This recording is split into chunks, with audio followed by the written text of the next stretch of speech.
Kesaksian korban selamat kecelakaan exit Tol Bawen merangkak keluar mobil, panik pintu terkunci. Salah satu korban selamat dari kecelakaan di exit Tol Bawen memberikan kesaksiannya. Pria bernama Andrianto Bagas Mahendra ini berhasil menyelamatkan diri setelah mengalami kecelakaan maut.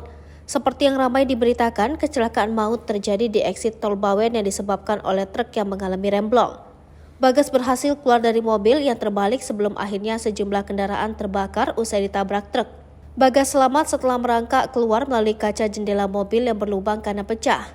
Bagas mengungkapkan saat kecelakaan terjadi, dia dalam perjalanan pulang ke rumah di Sraten, Kabupaten Semarang. Kemudian di tengah perjalanan ia terkena lampu merah di exit Tol Bawen Semarang. Belum ada semenit berhenti di lampu merah, dia mendengar ada suara klakson panjang dari truk. Tak sempat keluar dari mobil, truk tiba-tiba saja menghantam kendaraan yang ada di belakang mobil Bagas. Kejadian tersebut berlangsung sangat cepat. Saat Bagas menyadari apa yang menimpa dirinya, mobil yang ia kemudikan sudah dalam keadaan terbalik.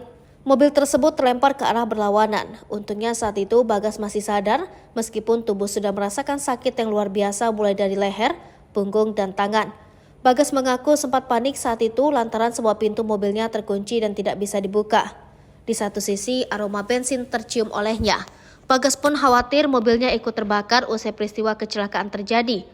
Bagas pun memutar otak untuk menyelamatkan diri. Ia melihat kaca jendela bagasi belakang yang pecah dan segera merangkak keluar mobil menyelamatkan diri.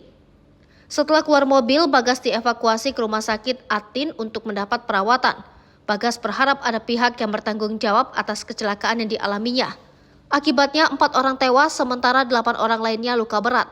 Usai kecelakaan, sejumlah kendaraan yang tertabrak truk sempat terbakar karena kebocoran bahan bakar minyak.